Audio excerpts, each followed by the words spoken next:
نحمده ونصلي ونسلم على رسوله الكريم اما بعد فاعوذ باللہ من الشیطان الرجیم بسم اللہ الرحمن الرحیم۔ محترم و مکرم ناظرین کرام، السلام علیکم ورحمۃ اللہ وبرکاتہ۔ ناظرین کرام، قرآن مجید فرقان حمید کو صحیح مخارج، صحیح تلفظ، پراپر پروننسیشن یعنی درست ادائیگی کے ساتھ پڑھنے اور پڑھانے کے اس پروگرام اقرا کے ساتھ حاضر خدمت ہیں۔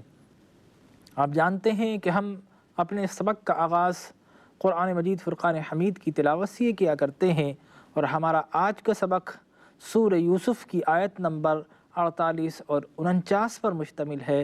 تو آئیے ان آیات ربانیہ کی تلاوت سماعت کرتے ہیں۔ اعوذ باللہ من الشیطان الرجیم، بسم اللہ الرحمن الرحیم،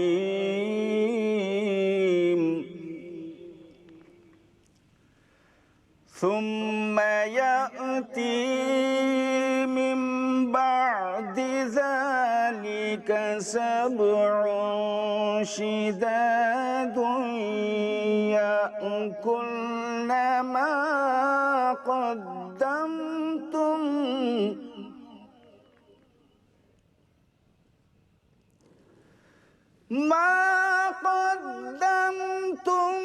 لهن إلا قليلا مما تحصنون،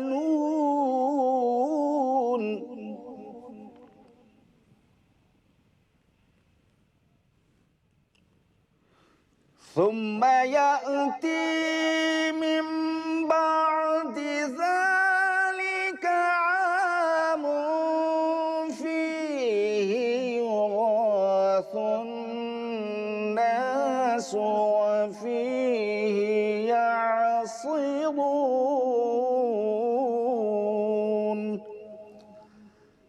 صدق اللہ العظیم۔ اور یہ ہمارے سبق کا دوسرا مرحلہ ہے، اور اس مرحلے میں ہم تلاوت کی گئی آیات کو توڑ کر یعنی بریک کر کے تلفظ ایک ایک الگ الگ کر کے ہم اس کو ورڈ بائی ورڈ آپ کے سامنے پڑھتے ہیں، اور آپ سے گزارش کرتے ہیں کہ آپ ہمارے ساتھ دہراتے رہیے، تاکہ قرآن مجید فرقان حمید وہ لوگ جو کہ کسی وجہ سے معلم کے پاس جا کر نہیں پڑھ پاتے، وہ ہمارے ساتھ یہاں ٹی وی کو سوئچ کر کے آن کر کے ہمارے ساتھ شامل ہو سکتے ہیں، اور قرآن مجید فرقان حمید جس کے متعلق فرمایا گیا خیرکم من تعلم القرآن وعلمہ، کہ قرآن مجید فرقان حمید پڑھانا، اس کی تعلیم دینا یا حاصل کرنا بے شک یہ بہترین اور خیر کا کام ہوا کرتا ہے۔ تو آئیے ہم ان آیات کو پڑھتے ہیں، آپ ہمارے ساتھ شامل ہو جائیں۔ ثم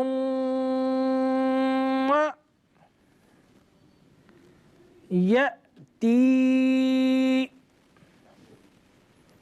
ثم یأتی من بعد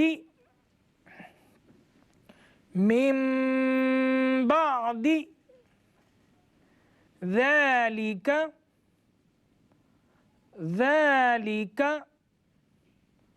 ثم يأتي من بعد ذلك سبع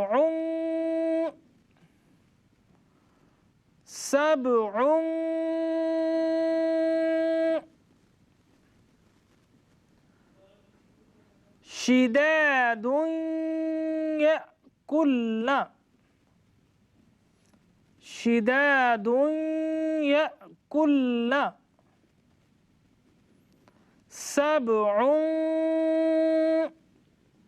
ناظرین کرام، ہم اپنے سبق کے دوران جو چھوٹے چھوٹے قاعدے جن کو جان لینا ہر شخص کے لیے ضروری ہوا کرتا ہے، اور قرآن مجید فرقان حمید کو پڑھنے میں قرآن کا حسن دوبالا ہو جایا کرتا ہے، وہ قواعد ہم وقتاً فوقتاً آپ کی خدمت میں بیان کرتے چلے جاتے ہیں۔ آپ دیکھیے سبع یہاں پر کلمہ عین ہے، حرف عین ہے، اور اس کے اوپر آپ دیکھتے ہیں تنوین ہے، دو پیش ہیں، اور جہاں پر بھی تنوین آئے، اور تنوین دو زبر دو زیر اور دو پیش کو کہتے ہیں، جہاں پر بھی تنوین آئے یا نون ساکن آئے تو اس کے بعد ہم نیزل ساؤنڈ پروڈیوس کرتے ہیں، یعنی ہم اپنی آواز کو قدر ناک میں لے جاتے ہوئے اپنی ٹیون کو فونکس کرتے ہوئے اس الفاظ کو پڑھتے ہیں، اور یہ قرآن کے پڑھنے کا ایک قاعدہ ہے۔ لیکن اس میں کچھ شرائط ہیں کہ اگر نون تنوین ہو یا کوئی بھی تنوین ہو یا ساکن ہو، اس کے بعد اگر حروف حلقی جو کہ 6 حروف کا مجموعہ ہے، یعنی حمزہ ہا، عین ہا، غین خا، جو کہ حروف اظہار بھی کہلاتے ہیں، اگر یہ اس کے بعد آئیں تو اس صورت میں ہم غنہ نہیں کرتے، نیزل ساؤنڈ کو پروڈیوس نہیں کرتے۔ ادروائز جتنے بھی الفاظ حروف تہجی جو عربی کے ہیں، قاعدے کے ہیں، وہ آئیں، نون ساکن ہو یا کوئی تنوین یعنی دو زبر دو زیر دو پیش ہو، تو اس صورت میں ہم غنہ کیا کرتے ہیں۔ تو یہاں پر سبعن، اس سے جو اگلا حرف ہے وہ حرف شین ہے، حروف حلقی کا حرف نہیں ہے، لہٰذا ہم یہاں پر غنہ کریں گے۔ سبعن شداد یأکلن، شداد یأکلن ما قدمتم، ما قدمتم لہن،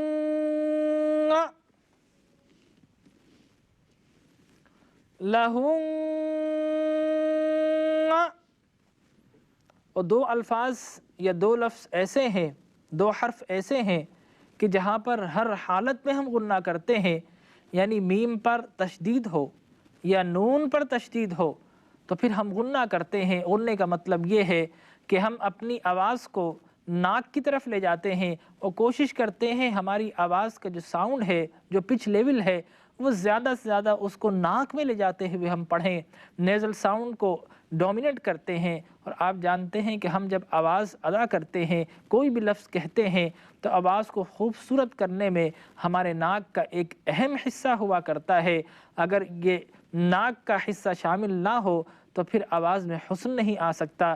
اور اس کو آپ اس طرح بھی مشاہدہ کر سکتے ہیں کہ اپنے ناک کو گرپ کر کے آپ کوئی لفظ ادا کرنا چاہیں تو آپ کا اندازہ ہوگا کہ ناک ہماری ساؤنڈ کو پروڈیوس کرنے میں، اس کو بیوٹیفائی کرنے میں ناک کا اہم حصہ ہوا کرتا ہے۔ چنانچہ قرآن مجید فرقان حمید بھی ہم پڑھتے ہیں، نون پر تشدید ہو، میم پر تشدید ہو تو پھر ہم نیزل ساؤنڈ کو ڈومینیٹ کرتے ہیں، یعنی اس لفظ پر غنہ کرتے ہیں۔ یہاں پر آپ دیکھیے لہن، نون مشدد ہے، تشدید ہے، لہذا غنہ کریں گے۔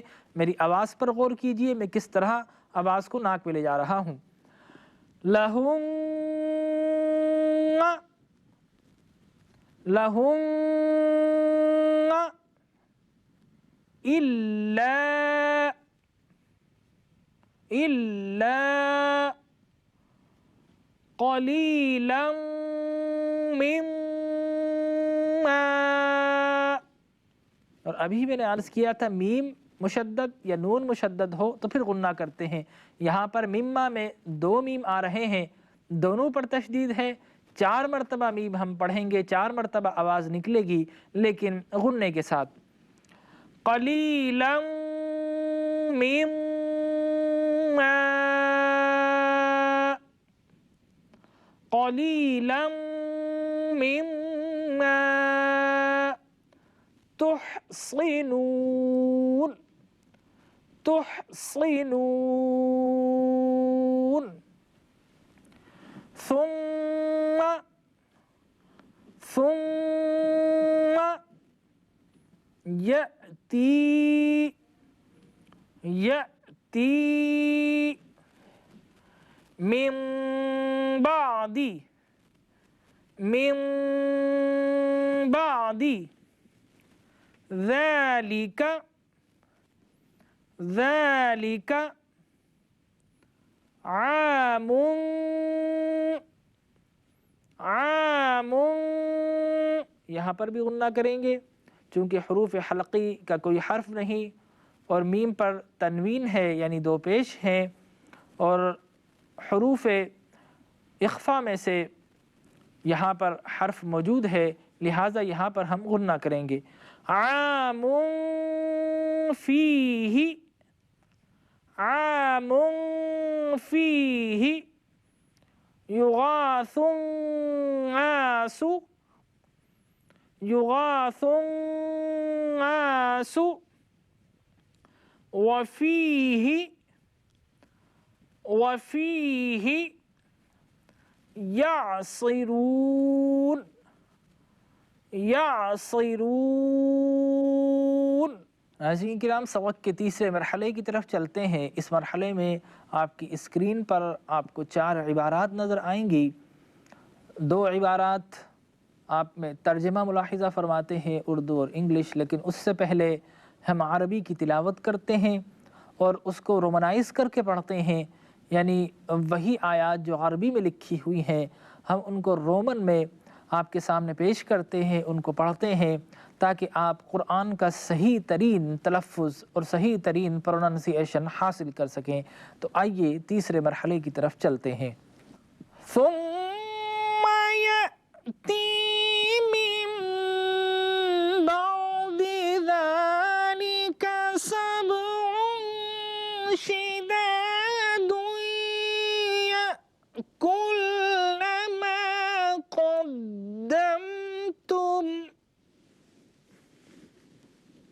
In Roman, ثم يأتي من بعد، من بعد ذلك سبع شداد يأكلن، شداد يأكلن ما قدمتم، ما قدمتم۔ پھر اس کے بعد خشک سالی کے ساتھ سخت سال آئیں گے کہ جو غلہ تم نے جمع کر رکھا ہوگا وہ اس سب کو کھا جائیں گے۔ Then after that will come 7 hard years, which will devour all that ye have prepared for them. لَهُمْ وَإِلَّا قَلِيلًا مِّمَّا تُحْسِنُونَ۔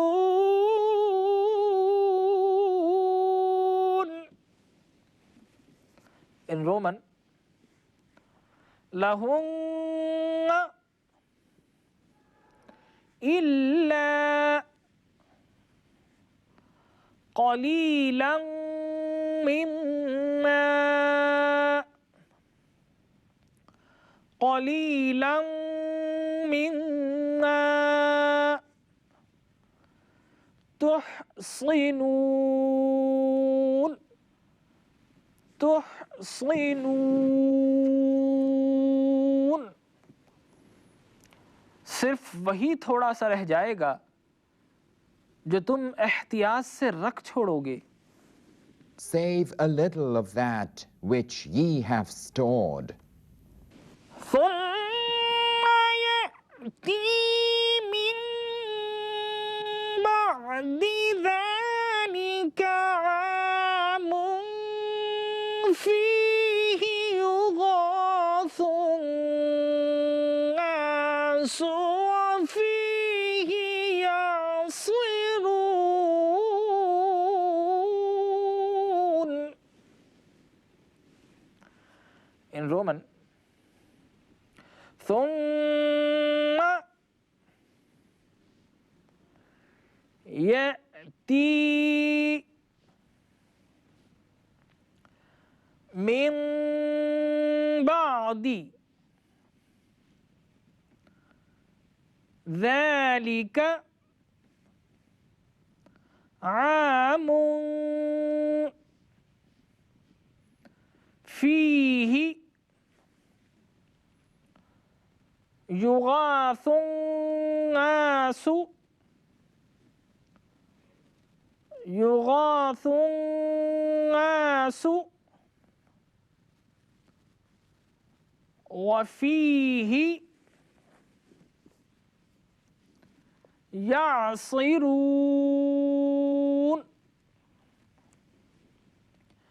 پھر اس کے بعد ایک ایسا سال آئے گا کہ خوب میہ برسے گا اور لوگ اس میں سے رس نچوڑیں گے۔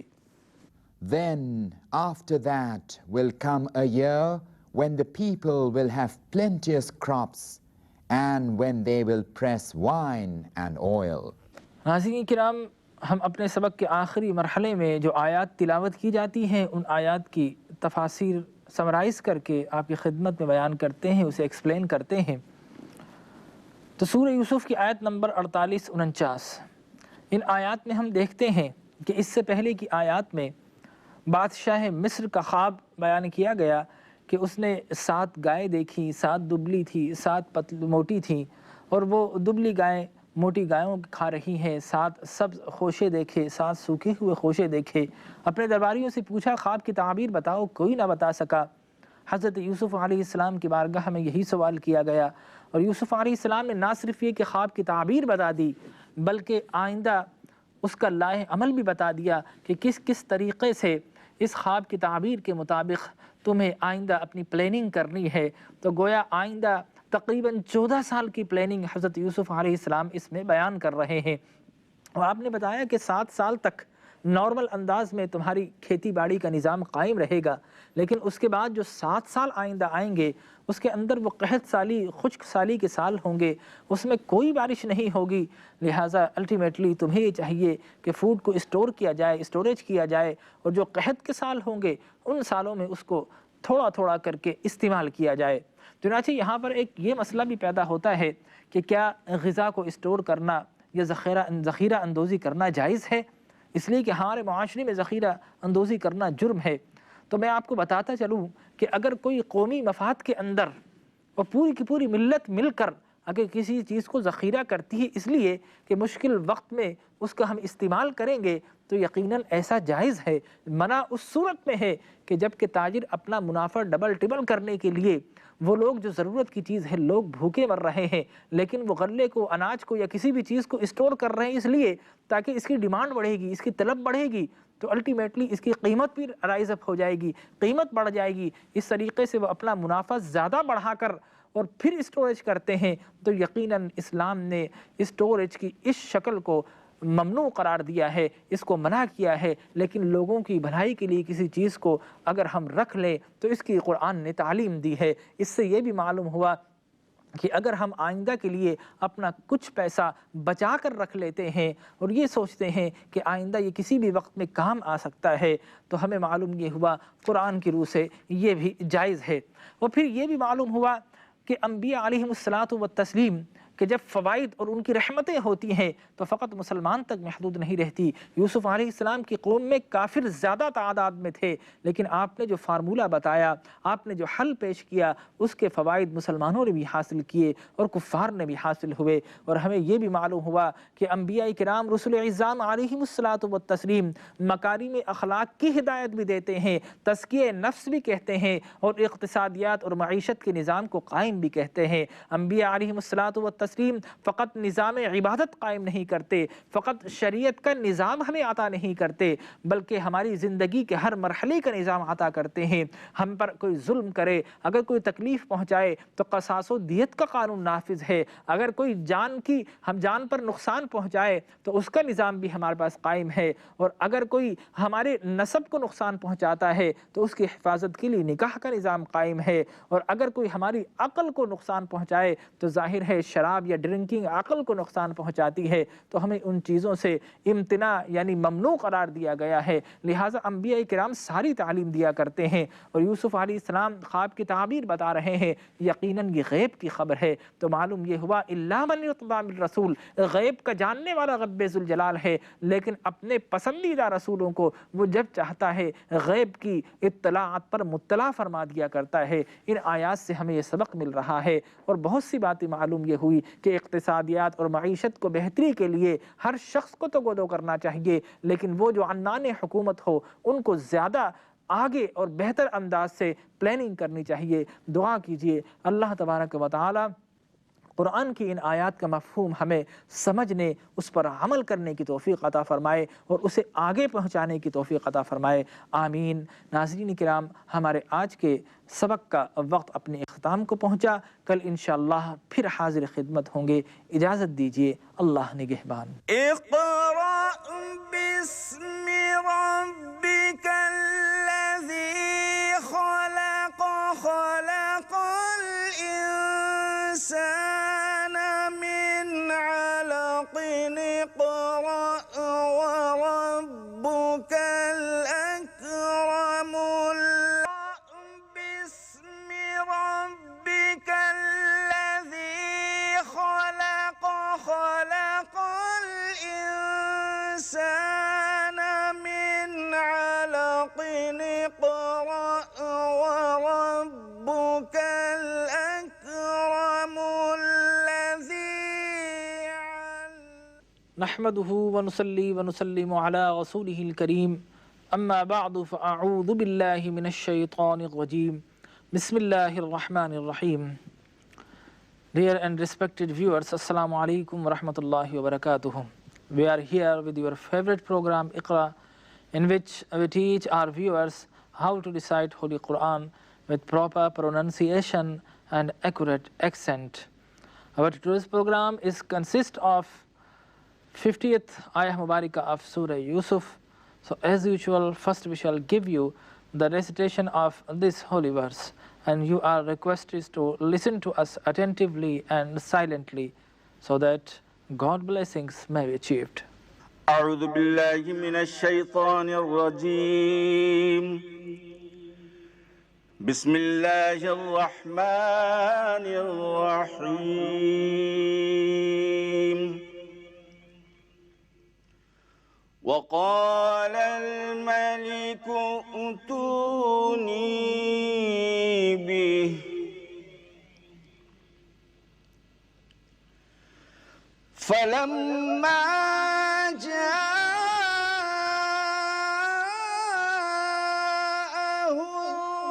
الرسول قال ارجع إلى ربك فاسأله ما بال النسوة اللاتي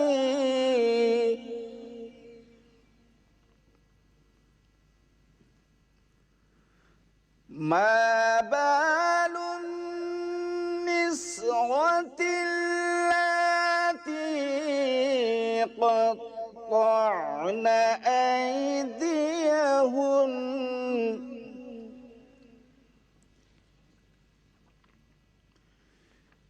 إن ربي بكيدهن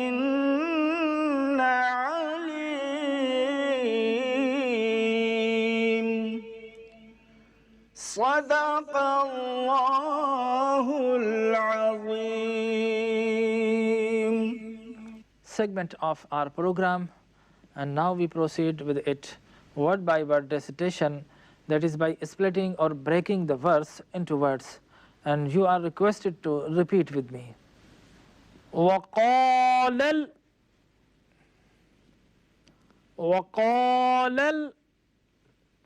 الملك ائتوني ملك ائتوني. اور بہتر یہ ہے، یہ آپ کی سہولت کے لیے میں لفظ بلفظ پڑھا، ورنہ اس لفظ کا تقاضا یہ ہے کہ ہم اس کو پورا ایک ہی ساتھ اس جملے کو پڑھیں. وقال الملك ائتوني وقال الملك ائتوني وقال الملك ائتوني به ملک ائتونی به.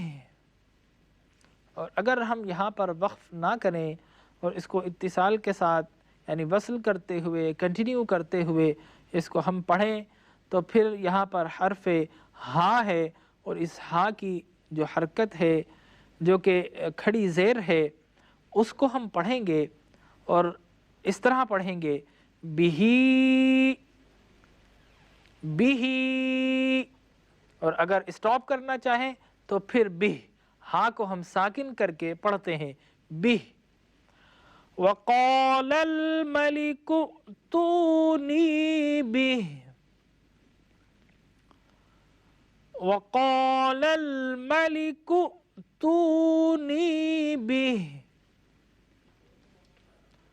فلما،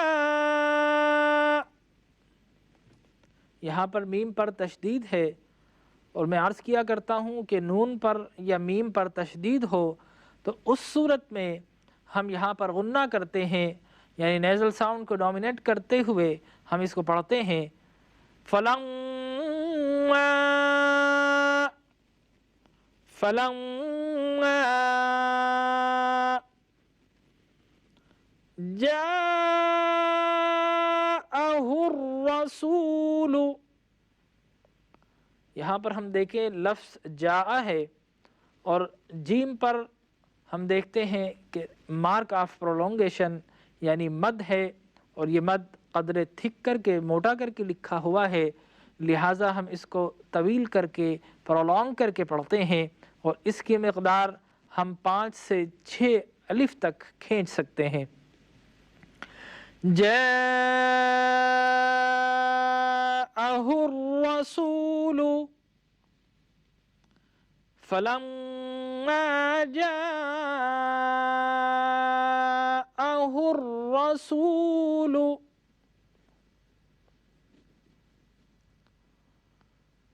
قال ارجع.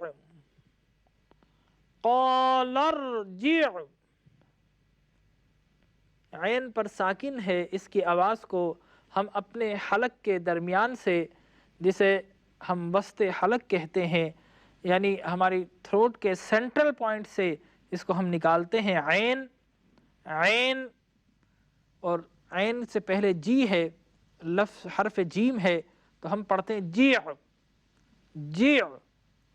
قال ارجع قال ارجع. ناظرین کرام، یقیناً آپ کو مشکل تو محسوس ہوگا، لیکن جب ہمارے ساتھ آپ لفظ کی ادائیگی، اس کا مخرج، اس کا پروننسیشن کہ وہ ہمارے حلق کے کون سے مقام سے وہ لفظ نکل رہا ہے، ہمارے منہ میں کس طرح ہم اپنی داڑھ کو اور اپنی زبان کو استعمال کر کے اس کے صحیح پروننسیشن کو، اس کے صحیح پروناؤنس کو ادا کرنا سیکھ جائیں گے تو انشاءاللہ آہستہ آہستہ قرآن پڑھنے کا حسن اور لطف دوبالا ہوتا چلا جائے گا. تو اس کو میرے ساتھ دہرائیے، قال ارجع قال ارجع إلى ربك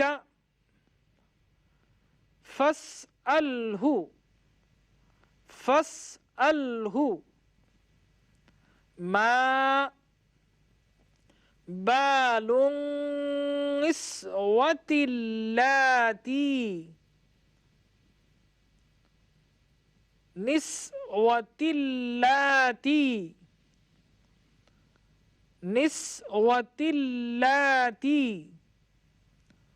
ما بال النسوة اللاتي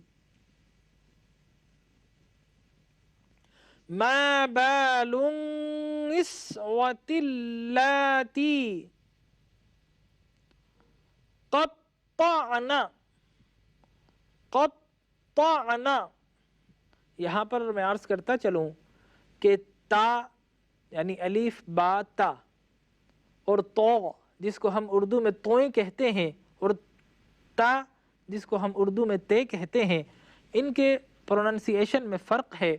جب ہم تا یعنی اردو کی جب تے پڑھتے ہیں تو پھر ہم اپنی زبان کی ٹپ کو اپنے دانتوں کی طرف لگاتے ہیں اور باریک کر کے پڑھتے ہیں تا، لیکن جب ہم توئیں پڑھتے ہیں تو عربی میں جسے تو کہا جاتا ہے تو پھر ہم دانت کا اپنی زبان کا اکثر حصہ اپنے اوپر والی داڑھ میں لگاتے ہیں، تو اس طرح اس کا مخرج حاصل ہوتا ہے تو تو تا تو۔ ان دونوں کا فرق اور ڈیفرنس ملاحظہ فرما لیجیے، جب ہم تا پڑھیں گے با تا تا، اور جب ہم تو پڑھیں گے تو اس کو موٹا کر کے تو، ہم اپنی زبان کی جو اوپری کروٹ ہے اس پورے حصے کو اوپر والی داڑھ پہ ہم جب لگاتے ہیں، تالو کے ساتھ لگاتے ہیں تو مخرج حاصل ہوتا ہے تو۔ تو یہاں پر چونکہ تو ہے اس لیے اس کو پر کر کے پڑھتے ہیں قطعنا قطعنا ایدیہم، اور اگر وقف کریں تو پھر ہم ایک نون کو پڑھ کر دوسرے نون کی آواز فقط نکالتے ہیں ایدیہم ایدیہم، اور اگر ملا کر پڑھیں تو ایدیہم ان ربی ان ربی بکیدہن بکیدہن علیم بکیدہن علیم۔ ناظرین کرام، آئیے اپنے سبق کے تیسرے مرحلے کی طرف چلتے ہیں، اور اس مرحلے میں حسب دستور آپ اپنی اسکرین پر قرآن کی آیت کو دیکھیں گے، اس کی تلاوت کو سماعت کریں گے، اس کے بعد رومن اسکرپٹ یعنی رومن کیلیگرافک کی صورت میں وہی قرآن کی آیت لکھی ہوئی نظر آئے گی، اس کو ہم لفظ بلفظ پڑھیں گے، اور اس کے بعد انشاءاللہ اسی دوران اردو اور انگلش ٹرانسلیشن بھی آپ کی خدمت میں پیش کیا جائے گا۔ تو آئیے ہم قرآن مجید فرقان حمید کو پڑھنے کی کوشش کرتے ہیں۔ وقال الملك ائتوني به، in Roman وقال الملك ائتوني، وقال الملك ائتوني به به، وقال الملك ائتوني به۔ ان اردو یہ تعبیر سنتے ہی بادشاہ نے کہا فوراً لے آؤ انہیں میرے پاس۔ In English, and the king said, "Bring him unto me." فلما جاءه الرسول قال ارجع إلى ربك فاسأله، in Roman فلما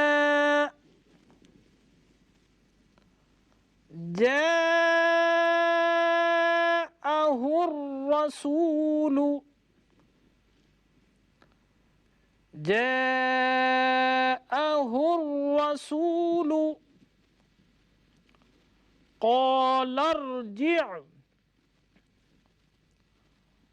قال ارجع إلى ربك إلى ربك فاسأله فاسأله۔ پس جب فرمان شاہی لے کر ان کے پاس قاصد آیا تو آپ نے فرمایا لوٹ جاؤ اپنے بادشاہ کے پاس اور اس سے پوچھو. And when the messenger came unto him, he, Joseph, said, Return unto thy Lord. ما بال النسوة اللاتي قطعن أيديهن.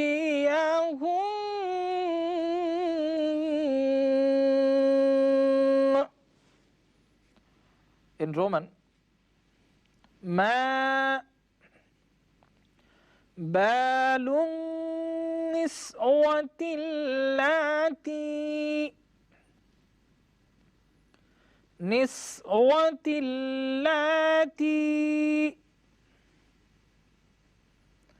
بال النسوة اللاتي ما بال النسوة اللاتي قطعن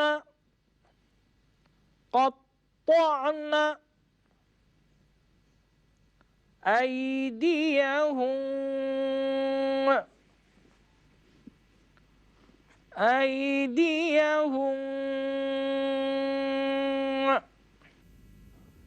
کہ حقیقت حال کیا تھی ان عورتوں کی جنہوں نے کاٹ ڈالے تھے اپنے ہاتھ. And ask him, what was the case of the women who cut their hands? إن ربي بكيدهن عليم.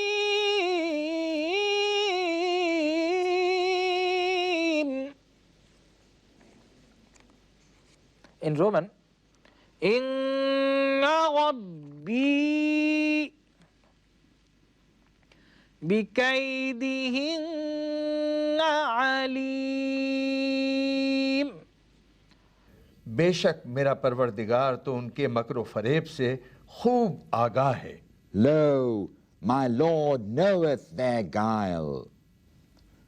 ناظرین اکرام، سورہ یوسف کی آیت نمبر 50 کی تلاوت قرآن مجید فرقان حمید کو آپ نے سماعت بھی کیا اور اس کو لفظ بلفظ صحیح ادائیگی کے ساتھ پڑھنا بھی آپ نے جانا.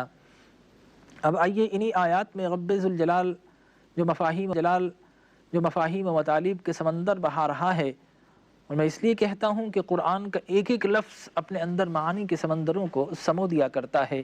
تو ان آیات میں بظاہر ایک واقعی کی طرف اشارہ ہے جس میں فرمایا گیا کہ جب یوسف علیہ السلام نے بادشاہ کو اپنے خواب کی تعبیر بتائی، وہ قاصد جب تعبیر لے کر بادشاہ کی خدمت میں حاضر ہوا تو وہ حیران و ششدر رہ گیا، کیونکہ اس کے درباری سارے کے سارے ایسے تھے جو اہل علم تھے، اہل دانش و فکر تھے، اور اس زمانے میں خواب کی تعبیر بتانا یہ ایک عام بات ہوا کرتی تھی. لیکن بادشاہ کے خواب کی تعبیر جب کوئی نہ بتا سکا تو پھر یوسف علیہ السلام نے جب بتائی تو بادشاہ اس سے بڑا متاثر ہوا، اور حضرت یوسف علیہ السلام کی علم کا سکہ اس کے ذہن پر براجمان ہو گیا. چنانچہ اس نے قاصد سے کہا کہ یوسف علیہ السلام کو تم بڑے ہی عزت و احترام کے ساتھ میری بارگاہ میں لا کر حاضر کرو.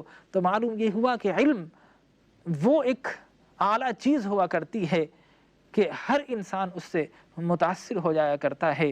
اور حدیث مبارک میں آتا ہے کہ جب اللہ تبارک و تعالی روز محشر میں جب اپنی کرسی انصاف پر براجمان ہوگا، استوا فرمائے گا، تشریف فرما ہوگا، اور جب اپنا فضل فرما رہا ہوگا تو اللہ اہل علم سے فرمائے گا کہ میں نے تمہیں دنیا میں علم اور حکم اس لیے عطا فرمایا تھا کہ تم اس علم کو، میرے علم کو حاصل کرو اور لوگوں تک پہنچاؤ، اور یہ علم اس لیے عطا کیا گیا تھا کہ میں تمہاری مغفرت کرنا چاہتا تھا اور میں ہر چیز سے بے نیاز ہوں. تو یوسف علیہ السلام کے علم کا ان آیات میں بیان کیا جا رہا ہے کہ وہ کس طرح خواب کی خبریں جو کوئی نہیں بتا سکتا تھا، یقیناً وہ غیب ہوا کرتا ہے. اب غیب کی خبریں بتا رہے ہیں. اب آقا کائنات حضور اکرم صلی اللہ علیہ وسلم کی بات کی جائے تو ہم دیکھتے ہیں